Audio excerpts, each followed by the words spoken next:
अस्सलामुअलैकुम जी, कैसे हैं आप? उम्मीद है खैरियत से होंगे। हम भी अल्हम्दुलिल्लाह खैरियत से हैं। ये रात के टाइम का वीडियो क्लिप पे मैंने अपने कपड़े शपड़े इस्त्री कर लिए, सारी चीज़ें समेट दी हैं। हम्बल का भी यूनिफॉर्म प्रेस कर लिया था क्योंकि स्कूल जाना था ऑब्वियसली। तो और यहाँ पर हम्बल को भूख लगी हुई है, सो इसने मुझे कहा कि ब्रेड के ऊपर जैम लगा दो।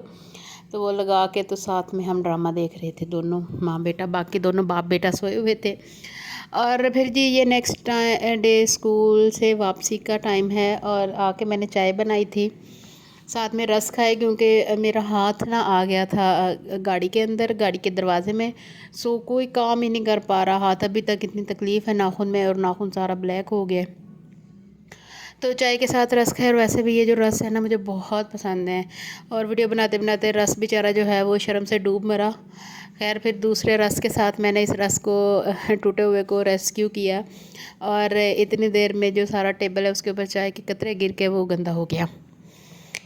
तो फिर हम्बल लोग आ गए थे। मैंने सोचा कि इसको ये चिप्स मैंने रात को काट के रखे थे कि मैं हम्बल के लंच में रखूँगी, और सुबह रखे भी आधे रखे क्योंकि उसके बाबा ने काटे थे और उन्होंने काफ़ी 3 बड़े बड़े आलू लेके तो उनके काट दिए थे। बाकी के भी मैंने पानी में ही रखे हुए थे ताकि काले ना हो जाएं। और फिर इनके आने से पहले पहले मैंने बेसन का पेस्ट बना के तो इसको फ्राई कर लिया। मैंने कहा कि हम्बल आएगा और उसके बाबा आएंगे ना, तो वो दही के साथ, ये दही की चटनी के साथ उन्हें बहुत पसंद है इस तरह की चीज़ें। और मौसम भी ज़रा ठंडा ठंडा हो रहा है, इस तरह की चीज़ खाई जाती है इजीली, आसानी से, तो मज़े की भी लगती है। सो ये मैंने ना बना दिया क्योंकि मुझे लग रहा था कि मैं सालन नहीं बना पाऊँगी, और मेरे हाथ में बड़ी पेन थी और मैं काम भी आहिस्ता आहिस्ता कर रही थी ना। दूसरे चूल्हे पे मैंने दूध रख लिया है बॉयल होने के लिए कि बाद में चाय भी बना लूँगी, और बच्चे अगर मांगेंगे तो इनको फीडर दे दूँगी। तो लेकिन इसके साथ ही मैंने इससे पहले ना बकरे का जो गोश्त है ना वो थोड़ा सा उसको प्रेशर लगा के रखा हुआ था, गला के रखा हुआ था। मतलब कि मैं गोभी और गोश्त बनाऊंगी अगर बाद में गैस रही और मुझे टाइम मिला तो।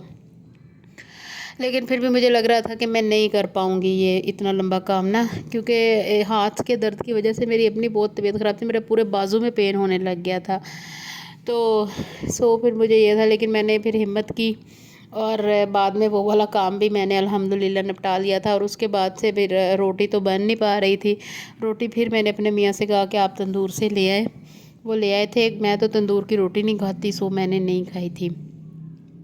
चिप्स बनाने के बाद ये देखें जी, यहाँ पे मैंने ये निकाल के रखा हुआ था कढ़ाई में कि मैं इसको भून लेती हूँ। मैंने कहा चलो आहिस्ता आहिस्ता चूल्हे पे इसको काम करती रहती हूँ, साथ में नमाज़ पढ़ लेती हूँ, चलते फिरते ये हो जाएगा अगर गैस रही तो।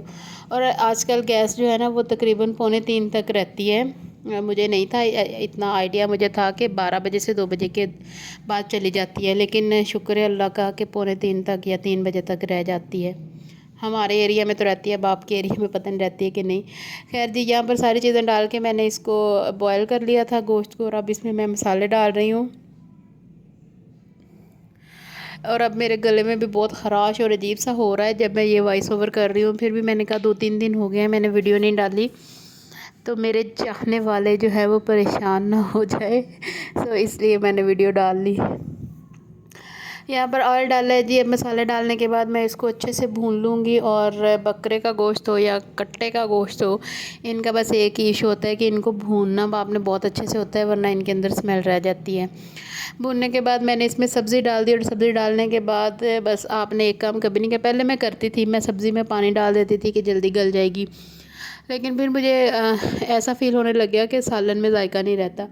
अब मैं बिल्कुल नहीं करती। अब ये मैंने डाल दिया और इसके अंदर बस इसको मिक्स करूँगी और चूल्हा आहिस्ता करके मैं इसको छोड़ दूँगी ढक के ना। सब्ज़ी जो है वो सिर्फ अपने ही पानी में पकेगी। ये बर्तन है, इसको हर तरह का मैंने ये ट्रिक लगाने की ट्राई की कि ये धुल जाए, नहीं धुले, बाद में खुद ही धोने पड़े मुझे। और जब तक मैंने बर्तन धोए तब तक सालन भी बन गया और मैंने नमाज़ भी पढ़ ली अल्हम्दुलिल्लाह। और इसके बाद अब मैंने सोचा था कि मैं लेट जाऊँगी, लेकिन कहाँ लेटा जाता है बच्चों के साथ। बच्चों को तो हर वक्त हर जगह माँ चाहिए होती है ना। और यहाँ पर गैस भी चली गई थी और बहुत हल्की हो गई थी खुद ही। और जो सालन था वो भी ऑलमोस्ट मेरा जो भुना गया था। सालन ने जो ऑयल है वो छोड़ दिया था। और ऑयल जो होता है वो हमेशा मैं मस्टर्ड ऑयल ही डालती हूँ।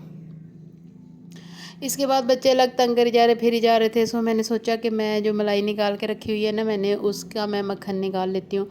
और बहुत अरसे के बाद ऐसा हुआ कि जग में मैंने जब इसको ग्राइंडर में डाला तो ये मक्खन निकल आया, वरना मेरे से कभी भी ग्राइंडर में नहीं निकलता। अल्लाह बख्शे, मेरी सास होती थी तो वो मुझे कहती थी कि तुम इतनी देर हाथ वाली जो विस्कर होता है उससे लगी रहती हो, तो ये तुम भाभी को दे दिया करो, वो निकाल दिया करेंगे। मैं कहती थी कि अपना काम है, किसी को क्या कहना ना। लेकिन आज पता नहीं क्या हुआ कि इधर मैं ऊपर डालती थी और 2 मिनट भी नहीं चलता था ग्राइंडर और मक्खन निकल आ रहा था। और मुझे इतनी कोई खुशी हो रही थी ना इस चीज़ की कि फाइनली बहुत एक हार्ड एंड लॉन्ग स्ट्रगल के बाद मैं अपने जो है मतलूबा नताइज को पहुंच चुकी हूँ। तो और इससे लेकिन इसके बाद मुझे ये समझ नहीं आ रही थी कि ये जो सारा मक्खन जो अब जग के अंदर लग गया है, उसको मैंने कैसे साफ़ करना है। सो कभी तो मैंने इसको पहले तो हाथों से साफ़ करने की ट्राई की, लेकिन हाथ मेरे का हाल देखने सारा गंदा हो गया। फिर मैंने जी एक वो ले लिया साफ़ करने के लिए। ये मेरे पास मेरे चॉपर के साथ आया था और ये बड़ा यूज़फुल सा है। देगचियों में से मलाई वगैरह भी इससे बहुत अच्छे से साफ़ हो जाती है। तो इसके बाद फिर मैंने जग जो था ना वो गर्म पानी से धो लिया, और ठंडा पानी था नहीं तो मलाई ज़रा नरम मक्खन ज़रा नरम नरम था, लेकिन फिर भी मैंने हाथों से ही इसको निकालने की ट्राई कर ली थी और निकाल भी लिया था अल्हम्दुलिल्लाह। और जी मुझे बड़ी खुशी है कि मेरे चैनल पे बहुत अच्छा रिस्पांस आ रहा है। अभी तो मतलब 2 महीने हुए मुझे चैनल बनाए और अल्हम्दुलिल्लाह बहुत अच्छे व्यूज़ भी आने लग गए हैं। आप सबका बहुत शुक्रिया। तो काइंडली जब आप मेरे चैनल को सब्सक्राइब करें तो साथ में बेल आइकन को ज़रूर दबा दीजिएगा, क्योंकि मेरी कमली कमली बातें आप तक पहुंचती रहें। और मेरी वीडियो को लाइक ज़रूर कीजिएगा और शेयर भी कीजिएगा अपने दोस्तों के साथ। तो मैं आप लोगों के लिए दुआ गो रहूँगी। मक्खन मैंने निकाल लिया है और जी ये नीचे से फिर फ्रूट आए थे और मैंने सोचा कि बच्चों को फ्रूट काट के देती हूँ। मुझे ये जापानी फल बहुत पसंद है। थैंक यू, अल्लाह हाफिज़।